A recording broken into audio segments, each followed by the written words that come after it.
I was gonna wait till the morning to, kind of do this sort of feedback on this weekend, but decided why not just do it now. I was in the mood, so I was like, you know what, might as well just get it out of the way. But typically the morning time, I get a little bit better lighting in here. I know it probably kind of looks like I'm on like a casting couch right now. It's not really the best look, but we'll just roll with it. So yeah, honestly, this weekend went great. I was really happy with everything, so I'll just get right to it. I did not get a pro card. Did not get what we wanted, but it was a hell of an experience, and we're still nationally ranked. So even though I did take 5th place in my class, I'm still top 5, which means that you're nationally ranked, which means that I'm technically qualified for nationals moving forward. I don't have to do another amateur show. I can roll into next year and continue doing nationals. So that's cool. And obviously congratulations to all the guys that won and got their pro card. Matt Hammock won the overall. He was also in my class. He looked insane. Super cool guy, great guy. A lot of really cool guys there, a lot of cool competitors, great athletes. Really, it's such a great experience. I mean, when you're backstage there, just chopping it up, it's like, some people are really serious. Some people are kind of like in their zone, like doing their thing. But, man, I kind of get to the point where I'm back there, and then I just realize, like, the work's been done. We're here now, and it's like, it's just time to have fun with it. It's just time to kind of roll with the punches and see what goes on. I mean, they had us waiting there for prejudging up until 3, and 3 p.m. I think we started at 8. And I was just like, hey, you know what? It is what it is. I was just chopping it up with whoever I could chop it up with, just having a good time, kind of trying to keep it lighthearted, I think that's a big thing too, because when you get back there, I mean, the biggest enemy is stress. And, a lot of guys, they get stressed out, they start holding a lot of water and having issues with certain things. And that's kind of the big kicker too, is, when you're waiting that long and prejudging, you don't want to, you're going to start to have complications. And it's hard to kind of time things correctly with, when to carb up and, all that kind of stuff. So, and obviously, like I said, you gotta manage stress levels. So it's definitely tough. That's why I think it's always the best mindset to kind of just keep things, very lighthearted, kind of just, stay in the zone. Obviously, you need to be serious. We're in this to win, right? We're not here to kind of just goof off, but, you're there for a lot more than just the competition. So that's kind of the way I look at it. But yeah, so I mean, the whole day, the breakdown was pretty much, I was up early. I was up even 4:30, 5 o'clock. I really didn't get much sleep. So I kind of had some problems that morning because I was definitely holding some water. And my biggest thing is sleep. So when I don't get good sleep, which tends to be a common problem for me, my body likes to hold on to more water. So I was holding on to a little bit of water that morning. And then I had tannin. I had my final coat of tan at 6:15. So I probably left around 5:45. I was over there. And most of the morning I just spent kind of doing my check-in photos, cleaning up, folding clothes, just stupid shit. Honestly, that stuff kind of like de-stresses me. So I just clean up around the Airbnb, just dumb stuff. And then I headed out. I already had my stuff packed. I was ready to go. It was ready to go. I head out, got my final coat of tan at 6:15, and then it was actually Lifetime Gym. I was like 5 minutes away from there. So I went over, did a little bit of posing, had some time still, had about 45 minutes to an hour before prejudging started. So I got there at 8 a.m., realized all the schedule, realized that they were doing bodybuilding first. They were doing bodybuilding classic and then men's physique. And the way it works at these shows is that usually you don't actually know the order, you don't know what time you're going up until 8 a.m. Until they let you in for prejudging is when they'll have the schedule on the backboard, and they'll basically show all the classes and who's going. and the exact order of everything. Sometimes they switch it up. It could be men's physique going first. You don't really know necessarily. So that's why it's very, very hard to time a lot of these things, especially with the carb up and everything else. And when you have a big show like that, I mean, there was, just in men's physique alone, there was almost 200 competitors. So, I mean, and bodybuilding was huge class, classic, huge, tons of guys. So you kind of have to hang out after that. So it's like, oh shit, okay, they're doing bodybuilding first. So I'm hanging out for an hour or two trying to figure out how long it's really taking for them to go through each guy. And the way we kind of broke it down was that they were going through, by the time they got to classic, I figured it was taking them to do, based on the amount of competitors they had and the time that it was taking for them just to get through class A for classic physique, they were doing about, I think it was like a minute per athlete or something. That's about the time frame it was taking. So I figured I had at least until 12, 1 o'clock until they even started calling like men's physique guys over. So at that point I was like, okay, I told my coach, I let him know what the rundown was. So he's like, yo, you need to go take a nap. He's like, you need to go take a nap. You're tired. I can see it in your face. You didn't get good sleep. You're holding on the water. You need to get the hell out of there and take a nap. So that's exactly what I did. I went to the car, immediately, boom, crashed out for like an hour. Woke up, body was tight as all hell.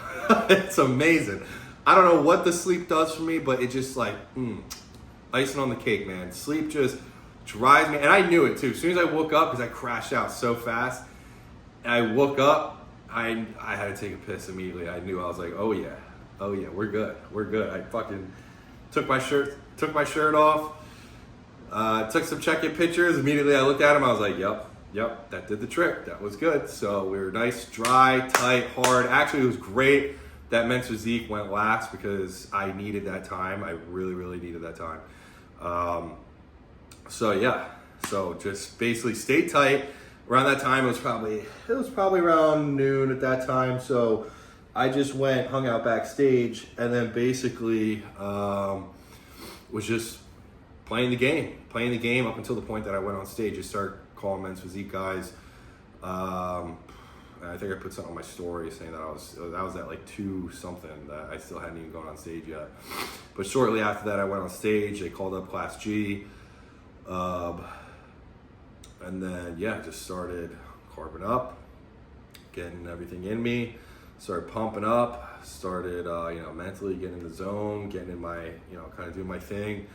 And then we're back there, and then next thing you know, bada bing, bada boom, we're getting up, we're getting ready to go. I'm feeling good, I'm feeling confident, adrenaline's pumping, I'm talking to all the guys, and we get up there, do our thing. And the way they did it for this show, that they started doing for men's physique, is we'll bring everybody out all at once just to get first look and then send everybody back. And then everybody does their individuals. So we came out, did our individuals, and then they'll call you out for first, second, or third call outs. So then once we came out again, we got lined up. I got called out for first call outs. I was like, in the money, let's go. I was happy. I started outside of the box, and then they moved me to the left side, all the way to the other. I started on the right. Started all the way on the right.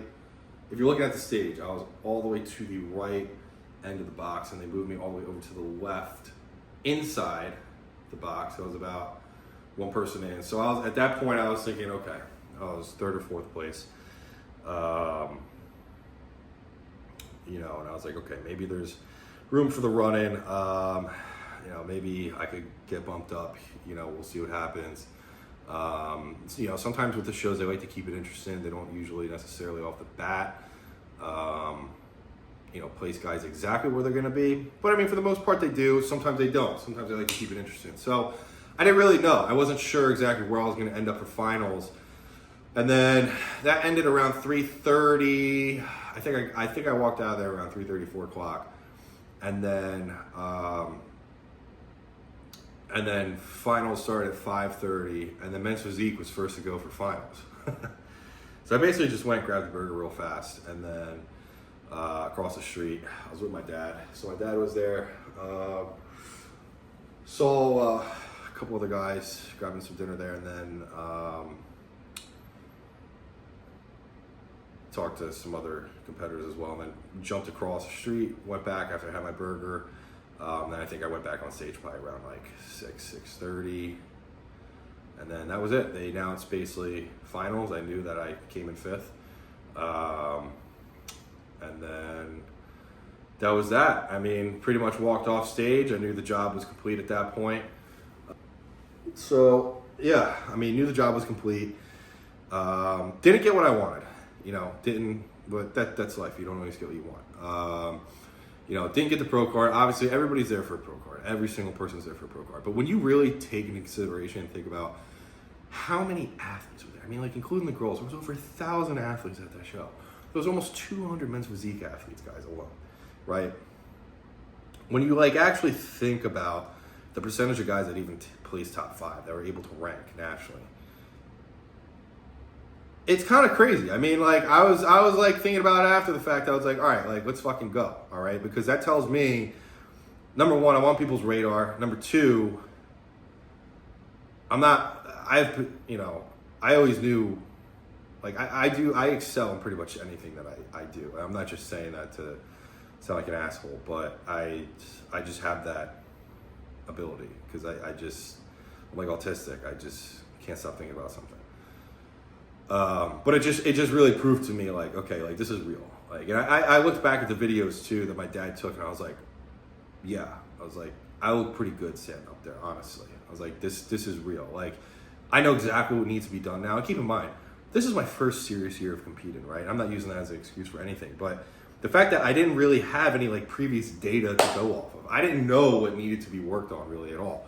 So now it's crazy looking back at it. And I'm like, okay, I know exactly what needs to be done. And that's easy.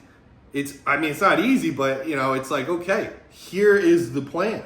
This is what you got to do exactly. And I know I'm going to be able to act on that, obviously. I'm going to be able to make those things happen. Give me a couple months. I mean, you gave me a year, I would be a totally different person. I don't even think I need that long, right? So it's like, pretty much, here's the plan, execute the plan, and that's it. And I know that I'm going to be where I need to be. So that's why, for me, it's like actually really exciting, because I'm like, all right, where are we going from here? So, I'm excited to even just get started. I'm excited just to kind of keep everything moving. Cause yeah, I listen, I've always loved this stuff. I'm all out of breath because I've just downed like 2 giant bowls of pasta and some cereal, and I had some cookies. Yeah, I've been snacking really hard. I gotta stop. But also, I love cookies. Everybody wants to give me a gift. Give me some cookies. I like nuts, but no nut cookies, please. Let's just keep it basic, like chocolate, anything like nice Italian cookies. It's like those assorted Italian cookies with like the sprinkles and stuff on them. Those are fire. I love those. What was I saying? See, now I got distracted by cookies, but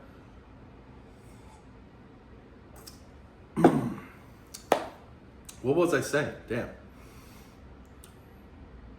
Oh yeah, I mean, listen, like, I've always loved doing this. I was in the gym as a kid. I mean, I used to come with my mom. My mom was actually the one that got me started in the gym. Because she was like a Pilates mom, So she would drag me to the gym with her. She went to like one of the nicest gyms in our area at that time. It was kind of like a Lifetime of its day.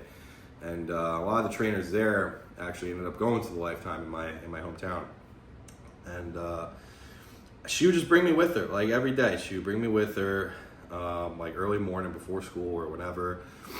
And then eventually I got to the point where I was like, I might as well just start working out while I'm here. And I was probably in like 6th grade or whatever, 5th or 6th grade. And I just started like, let me start picking up some of these weights. And then that kind of just carried through all throughout high school and everything else. I kept going to that gym for a long time. And then I met like an ex-bodybuilder guy who kind of showed me the ropes and introduced me really into the bodybuilding side of things.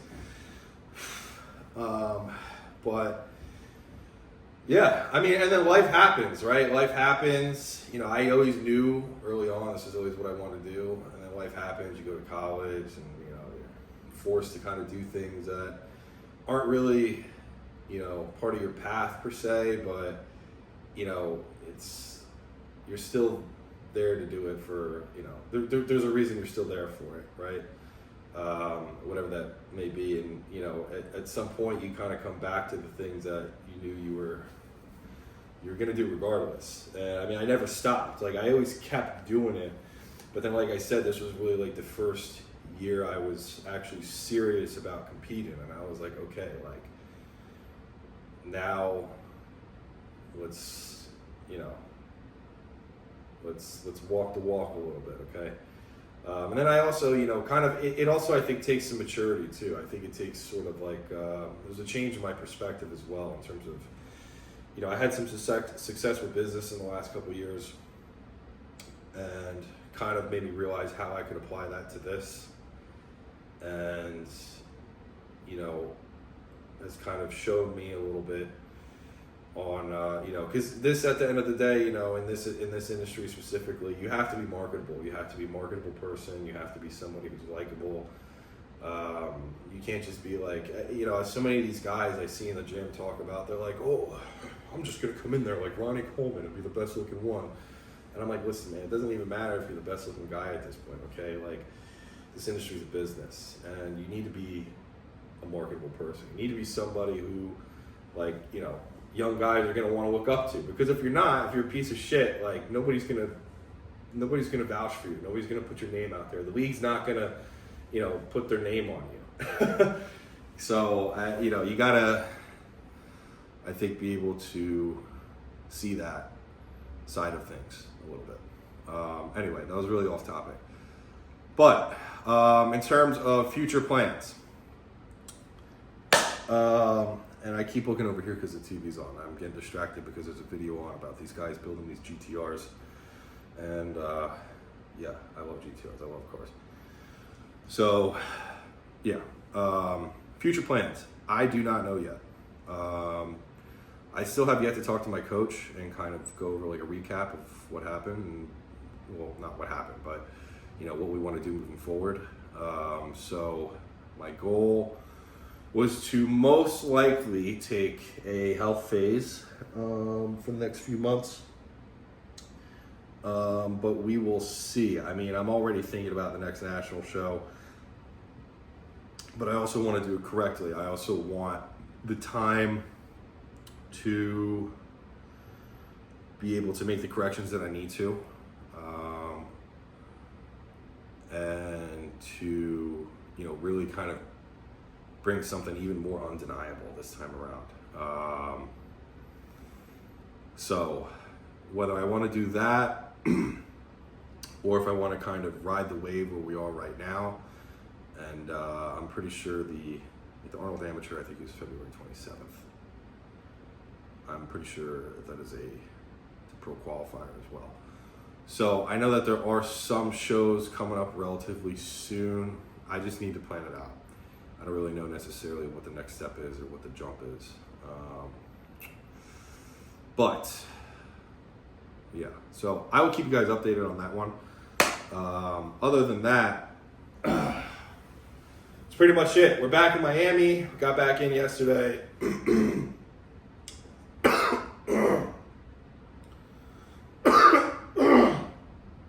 I've been actually really sick. I don't know what happened. But after the flight, well, while I was on the flight, I felt it. Just, my body's just so worn down. Honestly, I think that's probably 90% of it, but mucousy throat, pounding headache. I'm not well right now, so I don't know if actually you've been able to even tell that from the video, but I'm not doing too well. I'm not feeling too hot. So sorry for that. But that's why I'm like kind of out of breath too. So my head's pounding. I'm like, I don't even know where I am right now. But yeah, that's also why I've been so slow to update everything on Instagram and kind of let you guys know. I'm just so beat down. I am so beat down. Oh my God, my body has never been like this tired before. Cause I really do like push my body. People don't understand that. Like, it's a sickness. It's a sickness because I love it. I like want to push my body till it breaks. And that's not good. Like, I don't mean break in a bad way, but there's just something about just like the pain of pushing your body to the absolute extreme that in my mind just feels so good. Like, it's the only way, like, mentally I could just clear myself out. Like, it's the only thing. It's like nothing else does the trick, you know? I mean, it's like I just need, I'm also like a very extreme type of person. Anything I do is to the extreme. But that's why this sport just makes sense for me. Like, it just almost feels like it comes naturally because it's just like I would be doing this anyway. And I think the sport just honestly keeps you more like disciplined on doing it. It keeps you more on top of, like, you know, there's more of sort of like a process in the way in which you're doing it. And it's like, dude, I'm all over that. I mean, like, I am the most, when it comes to things being like, if you ask anybody to in my house, there's not a speck of dirt on this floor anywhere, okay? Trust me. We're very, very, very detail-oriented, very, very organized, very specific about certain things. So that's why for me this stuff is, I love it. I'm all about it. It didn't even make any sense, but it's because I'm so out of it. So, all right, I'll let you guys know what's going on next show updates, but just want to keep everybody updated there. Give you guys a little bit of a roundabout, kind of a check-in on me, what's going on. I also kind of like doing these videos, even though I got this bright light in my face. I think they're kind of fun, actually. So, I don't know, maybe I'll set up a little studio. If you guys want to see a little studio or something, let me know. I'll try that out. I got an extra room, so probably do something over there. So yeah, let me know what you guys think. If there's anything you want me to talk about more. Yeah, catch you guys later.